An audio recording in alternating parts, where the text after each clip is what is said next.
ke-6 yang terdiri dari saya Oki Rahmat Dan saya Nurul Fausia. Kami akan membawakan materi kami yang berjudul Unsur-unsur berita. Selamat menyaksikan.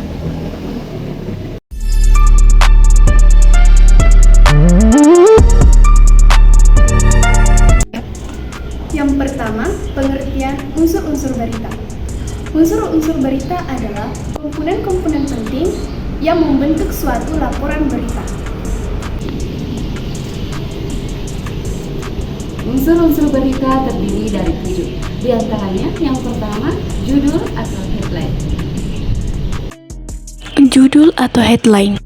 Judul berita adalah kalimat singkat yang merangkum inti dari berita tersebut. Judul harus menarik perhatian pembaca dan memberikan gambaran singkat tentang apa yang terjadi. Yang kedua, latar belakang. Latar belakang. Latar belakang berisi informasi dasar tentang peristiwa atau topik yang sedang dibahas. Biasanya, latar belakang ditempatkan di awal berita untuk memberikan konteks kepada pembaca. Yang ketiga, fakta utama.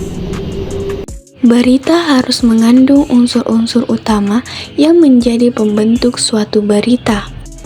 Dalam bahasa Inggris disebut dengan istilah 5W tambah 1H atau what apa, where di mana, when kapan, who siapa, why mengapa, dan how bagaimana.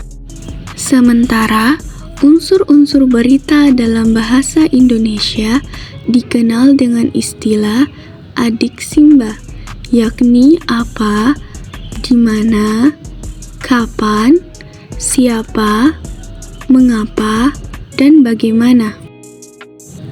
Kedua istilah tersebut sebenarnya memiliki arti dan maksud yang sama, hanya saja disajikan dalam dua istilah bahasa yang berbeda.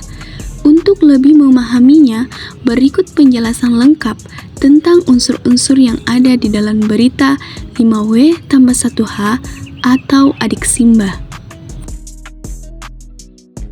Dan yang keempat, sumber informasi. Sumber informasi. Berita harus mengidentifikasi sumber-sumber informasi yang digunakan untuk melaporkan peristiwa.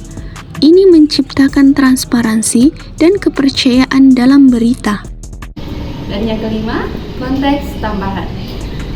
Konteks tambahan. Berita seringkali menyertakan informasi tambahan seperti latar belakang sejarah, statistik, atau pandangan yang lebih luas untuk membantu pembaca memahami topik dengan lebih baik. Yang keenam, gambar atau grafik. Gambar atau grafik. Dalam berita digital atau cetak, gambar atau grafik sering digunakan untuk memberikan ilustrasi visual yang mendukung berita. Dan yang terakhir, judul sub atau subheadline. Judul sub atau subheadline. Judul sub adalah ringkasan tambahan yang memberikan informasi lebih lanjut tentang berita. Ini dapat membantu pembaca untuk menentukan apakah berita tersebut relevan bagi mereka.